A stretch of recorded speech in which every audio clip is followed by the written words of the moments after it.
In today's video, I'm going to teach you how to manage your QuickBooks Time subscription and billing details, including plans, payments, and cancellations. We'll start inside QuickBooks Online.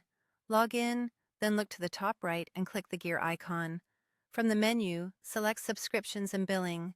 This opens your company's billing page, which is the control center for everything related to your plan and payments. Begin by reviewing the subscription details shown here. You'll see your company ID, which identifies your account when you contact support.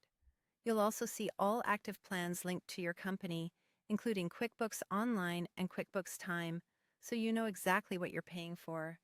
If you're on a trial, look for the trial status and the next charge date.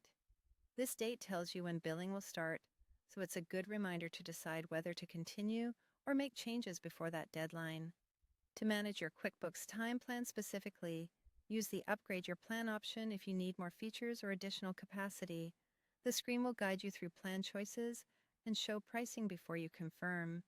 If you're still on a trial and decide it's not the right fit, select Cancel Your Trial.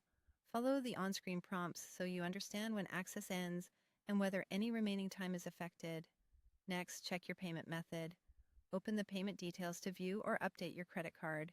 Verify that the card number, expiration date, and billing address are correct. Small mismatches in the address can cause failed charges, so it's worth double-checking. For billing history, choose View Payment History. Here you can review past charges and invoices.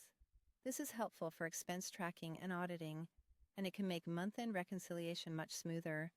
Depending on your account, you might be able to switch billing options.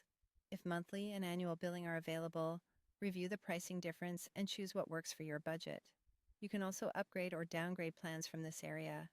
QuickBooks typically displays any changes to your charges before you finalize, so take a moment to review. Keep in mind that only the primary admin can manage billing. If you don't see these options, you may need to request access. Also note the difference between cancellations. Canceling your subscription affects QuickBooks Online, while canceling your trial only affects QuickBooks Time. That's how to manage subscription and billing in QuickBooks Time. If this video helped, please like, subscribe, and share. Thanks for watching.